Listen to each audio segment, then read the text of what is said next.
ഭാവിയൊക്കെ മുൻകൂട്ടി അറിയാൻ പറ്റുമോ? ഉണ്ടാവുമല്ലോ. ഇപ്പൊ അങ്ങനത്തെ കുറെ ആപ്പുകളൊക്കെ ഉണ്ടല്ലോ. ഉണ്ടോ? ഉണ്ടെന്ന്. അല്ല, അങ്ങനെ കുറച്ച് ആപ്പുകൾ ഉണ്ടല്ലോ, അതെന്താ സീൻ?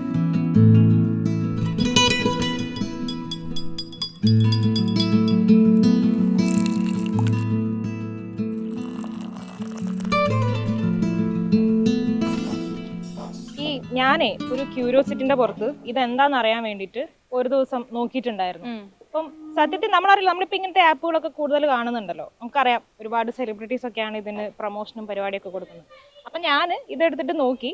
ആദ്യത്തെ ഒരു 1-2 മിനിറ്റിനുള്ളിലൊക്കെയുള്ള സമയം നമുക്കിത് ഫ്രീ ആണ്. അപ്പം ഞാൻ എൻ്റെ കാര്യങ്ങളൊക്കെ ഇതേപോലെ നമ്മുടെ കുറച്ച് വളരെ പരിമിതമായ വളരെ പേഴ്സണൽ ആയിട്ടുള്ള കുറച്ച് കാര്യങ്ങളൊക്കെ അവർ ചോദിക്കുന്നതിന് കൊടുത്തു കഴിഞ്ഞാൽ അവർ കുറച്ച് കാര്യങ്ങൾ നമ്മളോട് ഇങ്ങോട്ട് പറയും. നമ്മുടെ അവർ പ്രധാനമായും നമ്മുടെ ലവ് ലൈഫിനെ പറ്റിയിട്ടും നമ്മുടെ പേഴ്സണൽ കാര്യങ്ങളെ പറ്റിയിട്ടൊക്കെയാണ് പറയുന്നത്.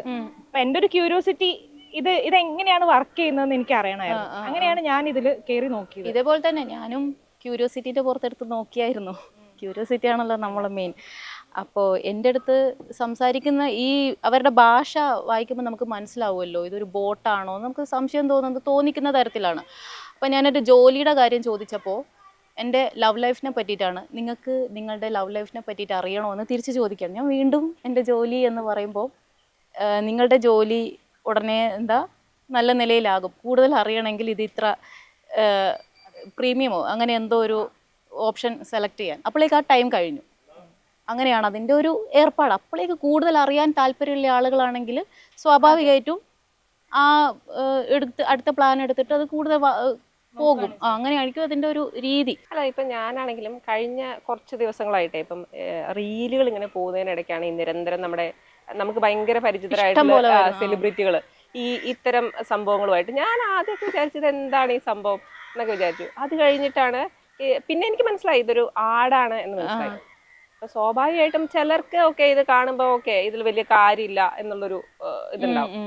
പക്ഷെ ഇങ്ങനെ വിശ്വാസികളായിട്ടുള്ള ഒരുപാട് ആൾക്കാരുണ്ടാവുമല്ലോ, ഇവരിത് കാണുമ്പോൾ സ്വാഭാവികമായിട്ട് ഓക്കെ എനിക്ക് പരിചയമുള്ള ഒരാളാണ്, അപ്പൊ സെലിബ്രിറ്റിയാണ്, പിന്നെ അതുപോലെയാണ് അവർ പറയുകയും ചെയ്യുന്നത്. അപ്പൊ അവര് എന്റെ പ്രൈവറ്റ് ലൈഫിൽ ഇന്ന കാര്യങ്ങളൊക്കെ ഉണ്ടായിട്ടുണ്ട്. അപ്പൊ ഞാൻ ഇതൊക്കെ ചോദിച്ചപ്പോ എനിക്ക് ഇതിന്ന് എന്റെ ഉത്തരങ്ങൾ കിട്ടിയിട്ടുണ്ട്, ഇതിന്ന് കിട്ടിയ ഉപദേശങ്ങൾ അനുസരിച്ച് എൻ്റെ ജീവിതം മാറിയിട്ടുണ്ട് എന്നൊക്കെ പറഞ്ഞിട്ടാണ് ഇവരിങ്ങനെ വന്നിട്ട് ഇത്തരം തെളിവുകളുണ്ട് എന്ന് പറഞ്ഞിട്ടാണ് ഇവരിത് പറയുന്നത്. സ്വാഭാവികമായിട്ടും വിശ്വാസിയായിട്ടുള്ള ഒരാൾ ഇത് കാണുമ്പം അവർക്ക് വളരെ പരിചിതയായിട്ടുള്ള അല്ലെങ്കിൽ പരിചിതനായിട്ടുള്ള ഒരു സെലിബ്രിറ്റി വന്നിരുന്ന്, അവർക്ക് വിശ്വാസമുള്ള ഒരാൾ വന്നിരുന്ന് പറയാണ് ഇത്തരം കാര്യങ്ങളൊക്കെ എൻ്റെ ലൈഫിൽ നടന്നിട്ടുണ്ട്, ഈ ഒരു ഇത് കണ്ടതോടെ, അല്ലെങ്കിൽ ഇത്തരം ചോദ്യങ്ങൾ ചോദിച്ച് അതിന്റെ ഉപദേശം ഫോളോ ചെയ്ത് ഞങ്ങളുടെ ലൈഫിൽ മാറ്റം വന്നിട്ടുണ്ട്. അപ്പൊ സ്വാഭാവികമായിട്ട് എന്റെ ലൈഫിൽ മാറ്റം വരുമല്ലോ എന്ന ആളുകൾ എന്തായാലും വിചാരിക്കുമല്ലോ. ഇതിന്റെ ഒരു പ്രശ്നം എനിക്ക് തോന്നുന്നത് അതാണ്. നമ്മൾ ഈ ആപ്പുകളിൽ ആളുകൾ അഭിനയിക്കുന്ന കാര്യം പറയുന്ന സമയത്ത് ഇതെങ്ങനെ വന്നു എന്നുള്ളൊരു കാര്യം ഉണ്ടല്ലോ. അപ്പൊ ഞാൻ ഈ ആപ്പിന്റെ ഒരു ഡീറ്റെയിൽസും കാര്യങ്ങളൊക്കെ നോക്കിയിട്ടുണ്ടായിരുന്നു, ഇത്തരം ആപ്പുകൾ എങ്ങനെയാണ് വരുന്നത് എന്നൊക്കെ. അപ്പൊ അതിലൊരു ആപ്പിന്റെ കാര്യം നോക്കിയ സമയത്ത് ഇതിന്റെ സിഇഒ പറയുന്നത് ആൾക്കൊരു ബിസിനസ്, ഒരു IT വെഞ്ചർ ഉണ്ട്, അത് തകർന്നു പോകുമെന്ന് ഇതേപോലൊരു ആരോ വന്ന് പ്രെഡിക്റ്റ് ചെയ്യുന്നു, ഒരു അസ്ട്രോളജർ വന്ന് പ്രെഡിക്റ്റ് ചെയ്യുന്നു.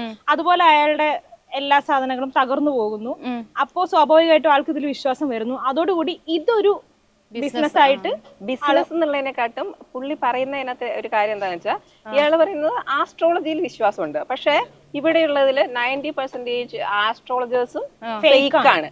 പക്ഷെ അന്നേരം ഈ ആപ്പിലൂടെ ജെന്യുവിൻ ആയിട്ടുള്ള ആസ്ട്രോളജേഴ്സിനെ മാത്രം ആളുകൾക്ക് ഇൻട്രൊഡ്യൂസ് ചെയ്യുന്ന ഒരു ആപ്പ്. അവര് തന്നെ പറയുന്നതനുസരിച്ച് 3 കോടിയോളം ആൾക്കാര് ഇത് യൂസ് ചെയ്യുന്നുണ്ട് എന്നാണ് അവരുടെ അവകാശവാദം. പിന്നെ ഇതിനകത്ത് വേറൊരു പ്രശ്നം എന്ന് പറയുന്നത് പ്രൈവസിയാണ്. ഇപ്പൊ നിങ്ങൾ പറഞ്ഞത് വെച്ചിട്ടാണെങ്കിൽ ഈ ആപ്പിൽ നമ്മൾ നമ്മുടെ പേഴ്സണൽ വിവരങ്ങളൊക്കെ കൊടുക്കുന്നുണ്ട്. അതായത് നമ്മുടെ പേര് ചോദിക്കും, ഡേറ്റ് ഓഫ് ബർത്ത്, അതുപോലെ തന്നെ ഈ മാത്രല്ല മൈക്രോഫോൺ ആക്സസ് വരെ ചോദിച്ചു. ഒരു ആസ്ട്രോളജിയുടെ ആപ്പിൽ എന്തിനാ എന്റെ മൈക്രോഫോൺ ആക്സസ്? അതെല്ലാം പോട്ടെ, എന്നാലും ഞാൻ വിചാരിക്കുന്നത് നമ്മുടെ പേഴ്സണൽ ആയിട്ടുള്ള വിവരങ്ങളെല്ലാം, അല്ലെങ്കിൽ ഇപ്പൊ നമ്മുടെ വീട്ടിൽ എന്തെങ്കിലും പ്രശ്നങ്ങളുണ്ടെങ്കിൽ ഇത് ശരിക്കും ഇവരിതെല്ലാം ചോദിക്കുന്നുണ്ടല്ലോ, എന്തൊക്കെയാ പ്രശ്നങ്ങൾ, നിങ്ങളുടെ റിലേഷൻഷിപ്പിലെ പ്രശ്നം എന്താണ്, ജോലി, ഇത്തരം കാര്യങ്ങളൊക്കെ ഇവർ അന്വേഷിക്കുന്നുണ്ടല്ലോ. അപ്പൊ സ്വാഭാവികമായിട്ടും ഇപ്പം കുറച്ച് ചിന്തിക്കുന്ന ഒരാളാണെങ്കിൽ ചിലപ്പോൾ വിചാരിക്കുമായിരിക്കും ഇത് എന്റെ പേഴ്സണൽ ആയിട്ടുള്ള കാര്യങ്ങളല്ല, ഞാനത് ഷെയർ ചെയ്യണോ ഞാനൊരു പ്ലാറ്റ്ഫോമിലേക്ക് എന്ന് ആലോചിക്കും. മുമ്പ് നമ്മള് ജോത്സ്യനെ കാണാൻ വീട്ടിൽ നിന്നല്ലേ പോവാ, നേരിട്ടല്ലേ ജോത്സ്യനെ കാണാൻ. ജോത്സ്യനെ കാണുമ്പോൾ നമ്മൾ നമ്മളുടെ ഈ വിവരങ്ങൾ കൊടുക്കുമല്ലോ, ജാതകം. ജാതകം കൊടുക്കില്ല. അത് ആ വിശ്വാസത്തിൽ ആളുകൾ അവരുടെ ഡേറ്റ് ഓഫ് ബർത്തും മൊബൈൽ നമ്പരും പിന്നെ അഡ്രസ്സും എല്ലാം കൊടുക്കുന്ന. പക്ഷെ ഇതൊരു ഡിജിറ്റൽ പ്ലാറ്റ്ഫോമിലേക്കല്ലേ ശരിക്കും പോകുന്നത്. ഇത് വേറെ രീതിയിൽ യൂട്ടിലൈസ് ചെയ്യപ്പെടാം എന്നുള്ളൊരു സാധ്യത ഡാറ്റകളൊക്കെ എന്ത് ചെയ്യും. നമ്മൾ പല ആപ്പുകൾക്ക് ഇതേപോലത്തെ നമ്മുടെ പേഴ്സണൽ ഡേറ്റകൾ കൊടുക്കുന്നുണ്ട്. അതുപോലെ തന്നെയാണ് ഇതിനും കൊടുക്കുന്നത്. അത് ഏതൊക്കെ രീതിയിൽ ദുരുപയോഗം ചെയ്യപ്പെടും നമുക്ക് പോലും അറിയില്ലല്ലോ. ഇനിയിപ്പോ നോക്ക്, നമ്മൾ ഈ ആപ്പിന്റെ കാര്യം പറയുന്നു, എന്തോരം അതുപോലെ ഗാംബ്ലിംഗ് ആപ്പുകൾ നടക്കുന്നു, അതിൽ ഈ പറയുന്ന സെലിബ്രിറ്റീസ് അഭിനയിക്കുന്നു. അത് വിഷയം നമുക്ക് തന്നെ അറിയാം, പല പല വിഷയങ്ങൾ അതിന്റെ മേലെ നടക്കുന്നു. ആളുകൾ ഇതിൽ നിന്ന് പൈസ പോയിട്ട് സൂയിസൈഡ്, അതെ, ജീവൻ പോകുന്ന സിറ്റുവേഷൻ വരെ ഉണ്ടാവുന്നുണ്ട്. അതിനിടയ്ക്ക് മറ്റേ ലോട്ടറി, റമ്മിയ ഇത്തരം പരിപാടികളൊക്കെ ഉണ്ടായിരുന്നല്ലോ. ഇതിലൊക്കെ പ്രൊമോട്ട് ചെയ്യുന്നത് ക്രിക്കറ്റ് താരങ്ങള്, വലിയ വലിയ സെലിബ്രിറ്റീസ് ആണ് ഇതൊക്കെ പ്രൊമോട്ട് ചെയ്യുന്നത്. അപ്പോൾ ഇവർക്ക് പൈസയാണ്. ഇവരിത് ഉപയോഗിക്കുന്നുണ്ടോ? അത് നമുക്ക് ഉറപ്പില്ലല്ലോ. ഇവരിത് ഉപയോഗിക്കുന്നുണ്ടോ ഇല്ല എന്നുള്ളത് നമുക്ക് അറിയില്ലല്ലോ. പക്ഷെ ഇത് ഉപയോഗിക്കുന്ന സാധാരണക്കാരുണ്ട്, അതിൽ കാശ് പോയ ആളുകളുണ്ട്. ബേസിക്കലി ഉണ്ടല്ലോ, ഒരു മിഡിൽ ക്ലാസ് ആളുകളെ അല്ലെങ്കിൽ അതിൽ താഴെയുള്ള ആളുകളെ ഉദ്ദേശിച്ചാണ് ഈ സാധനങ്ങൾ മൊത്തം ഉള്ളത്. അവരാണ് എങ്ങനെയെങ്കിലും ജീവിതത്തിൽ പച്ച പിടിക്കാൻ ഒന്ന് പലതരത്തിൽ ശ്രമിക്കുന്ന ആളുകൾ. അങ്ങനെയുള്ള ആളുകളെ നമ്മൾ ലോട്ടറി കൊടുക്കുന്ന പോലെ തന്നെയാണ്. അതായത് കൊടുക്കുന്നു, ചെറിയ എന്തെങ്കിലും ആശ്വാസമൊക്കെ കിട്ടിക്കഴിഞ്ഞാൽ വീണ്ടും വീണ്ടും അത് കിട്ടാനുള്ള, അങ്ങനെയാണല്ലോ ഇതിന്റെ ഒക്കെ ഒരു തുടക്കം. സുപ്രീം കോടതി വരെ എത്തിയ വിഷയങ്ങളുണ്ടല്ലോ.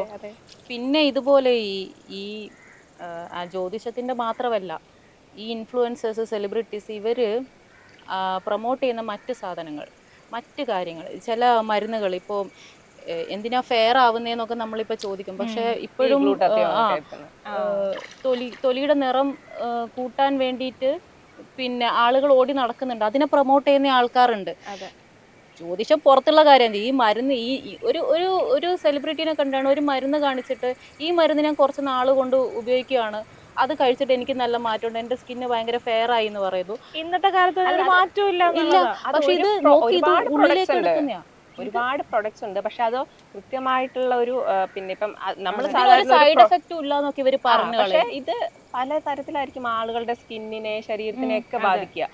ഇത് കൃത്യമായിട്ടുള്ള ഒരു പ്രൊഫഷണലിന്റെ ഒരു ഗൈഡൻസ് ഇല്ലാണ്ട് ഇത്തരം സാധനങ്ങളൊക്കെ ഉപയോഗിക്കാൻ വേണ്ടിയിട്ട് പ്രേരിപ്പിക്കുമ്പോൾ ശരിക്കും പറഞ്ഞു കഴിഞ്ഞാൽ അതങ്ങനെ, അതായത് ഡോക്ടേഴ്സ് വരെ ഇത് ഉപയോഗിക്കരുതെന്ന് ഒരു സൈഡിൽ നിന്ന് പല റീലുകളായിട്ട് നമ്മൾ കാണും. ഇപ്പുറത്തെ ഇൻഫ്ലുവൻസേഴ്സ് ഇതിന് യാതൊരു സൈഡ് എഫക്ട്സും ഇല്ല, ഇത് ഞാൻ ഇത്ര നാളായിട്ട് ഉപയോഗിച്ചുകൊണ്ടിരിക്കുകയാണ് എന്നും പറഞ്ഞിട്ട് ഇത് ശരീരത്തിനകത്തേക്കാണ് എടുക്കുന്നത്. ഇത് പിന്നെ പല അവയവമായിട്ടും ഡോക്ടേഴ്സിനെക്കാട്ടും ഇൻഫ്ലുവൻസ് ചെയ്യാൻ കഴിവ് ഇൻഫ്ലുവൻസേഴ്സിന് തന്നെയാണല്ലോ. അപ്പം ആളുകൾ കുറച്ചും കൂടി എന്താ, ഈ ഡോക്ടേഴ്സ് പറയുന്നതാണോ വിശ്വസിക്കുക അല്ലെങ്കിൽ ഇൻഫ്ലുവൻസേഴ്സ് പറയുന്നതാണോ വിശ്വസിക്കുക എന്നുള്ളൊരു കാര്യം കൂടി ഉണ്ടായിരുന്നത്. പിന്നെ എനിക്കൊന്നും ഇതേപോലെ തന്നെയാണ് ഫേസ് യോഗ. ഇതിപ്പോ ഈ ഇടക്ക് റീസെന്റ് വലിയ ചർച്ചകളൊക്കെ നടന്നു. ഫേസ് യോഗ ചെയ്യുന്നതും ചെയ്യാത്തൊക്കെ ആളുകളുടെ ഇഷ്ടമാണ്, അത് പ്രൊമോട്ട് ചെയ്യുന്നതും. പക്ഷെ സയന്റിഫിക് ആയിട്ട് അതിന് ഇതുവരെ യാതൊരു സയന്റിഫിക് ആയിട്ട് ഇല്ല. പക്ഷെ ആ തരത്തിലാണ് അത് പ്രൊമോട്ട് ചെയ്യുന്നത് എന്നുള്ളതാണ് അതിലെ പ്രശ്നം. യോഗയുടെ കാര്യം പറഞ്ഞപ്പോഴാണ്, ഇതിനിപ്പം ക്ലാസ്സുകൾ വരെയുണ്ട്, ഓൺലൈൻ ക്ലാസ്സുകളുണ്ട്.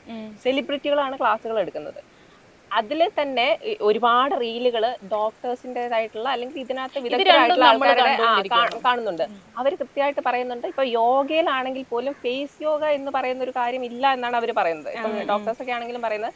അത് മാത്രല്ല, ഇതിന് പ്രത്യേകിച്ച് യാതൊരു ശാസ്ത്രീയ അടിസ്ഥാനവും ഇല്ല. ഇപ്പം ശരീരം മെലിയുന്നുണ്ട്, പിന്നെ അത് ഞങ്ങള് അനുഭവസ്ഥരാണ് എന്നൊക്കെ പറഞ്ഞിട്ട് ഓരോരുത്തർ വന്ന് പറയുന്നുണ്ടെങ്കിലും അവരുടെ ബോഡി വെയിറ്റും അതിനനുസരിച്ചിട്ട് കുറഞ്ഞിട്ടുണ്ട്. പല ബ്യൂട്ടി പ്രൊഡക്ട്സ് ആണെങ്കിലും അതുപോലെ ഇൻടേക്ക് ചെയ്യുന്ന സാധനങ്ങളാണെങ്കിലും ഇതിനൊക്കെ സൈഡ് എഫക്ട്സ് ഉണ്ടാവാം. അത് പലർക്കും പലരുടെ ബോഡിയിലും ഇത് പല രീതിയിലല്ലേ. ഗൈഡൻസിന്റെ പുറത്താണ് ഇത് ചെയ്യുന്നത് എന്നുള്ളതാണ്.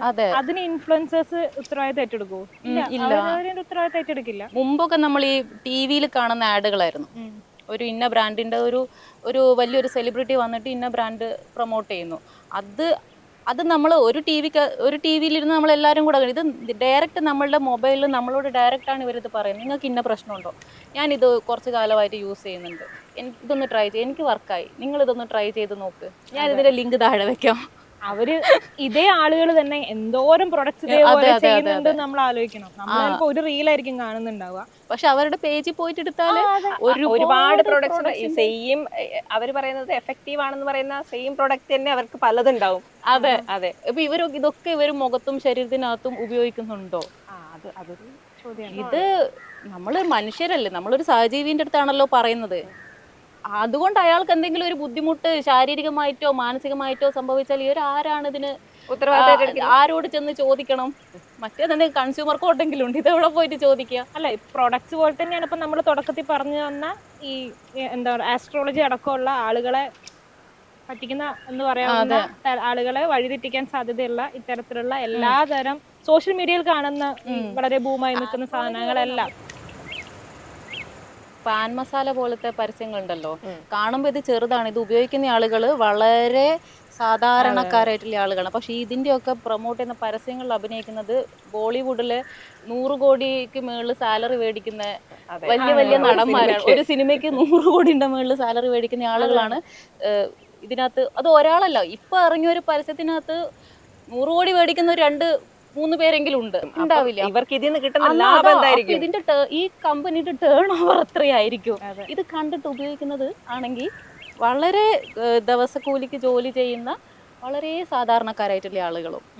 അതുകൊണ്ട് അവർക്ക് ഉണ്ടാവുന്ന ബുദ്ധിമുട്ടുകൾ എവിടെ അഡ്രസ് ചെയ്യപ്പെടുന്നില്ല. പിന്നെ ഇതിന്റെ താഴെ അങ്ങ് ചെറുതായിട്ട് എഴുതി കാണിക്കുന്നതല്ലേ, ഹാനികരം എന്ന് എഴുതി കാണിക്കുന്നതല്ലേ. ഇതിന്റെ ഒരു വലിയ പ്രശ്നം അത് തന്നെയാണ്. കാരണം ഇത് പ്രൊമോട്ട് ചെയ്യുന്നത്, ഇത്തരം സാധനങ്ങൾ കൂടുതലും പ്രൊമോട്ട് ചെയ്യുന്നത് സെലിബ്രിറ്റികളും നമുക്ക് ഇൻഫ്ലുവൻസേഴ്സുമാണ്. അതായത് വലിയ സെലിബ്രിറ്റികളും ഇൻഫ്ലുവൻസേഴ്സും. അവർക്ക് ശരിക്കും ഇതൊരു ജസ്റ്റ് ഒരു പ്രൊഫഷന്റെ ഭാഗം, അല്ലെങ്കിൽ അവർക്കൊരു റെമ്യൂണറേഷൻ കിട്ടുന്ന ഒരു പരിപാടി. നേരത്തെ പറഞ്ഞു ഇവർക്ക് ഓപ്ഷൻ ഉണ്ടല്ലോ, വേണോ അതെ. പക്ഷേ അങ്ങനെ ചെയ്യുന്ന ആൾക്കാരുണ്ട്. ധാർമ്മികത ഇപ്പം അവർക്ക് ഉണ്ടാവണം എന്നുണ്ട്. അതായത് ഇപ്പം ഇവരെ വിശ്വസിക്കുന്ന ഒരു കൂട്ടം ജനങ്ങളാണ് ഇത് കാണുന്നത്. അവരിത് വിശ്വസിക്കാനും വാങ്ങി ഇവരുപയോഗിക്കുന്നില്ലായിരിക്കും, പക്ഷെ അവരിത് വിശ്വസിക്കാനും വാങ്ങി ഉപയോഗിക്കാനും സാധ്യതയുണ്ട് എന്നുള്ളത് കാര്യം. ഇവരുടെ തന്നെ സിനിമകൾ കാണുന്ന ആളുകളാണ്.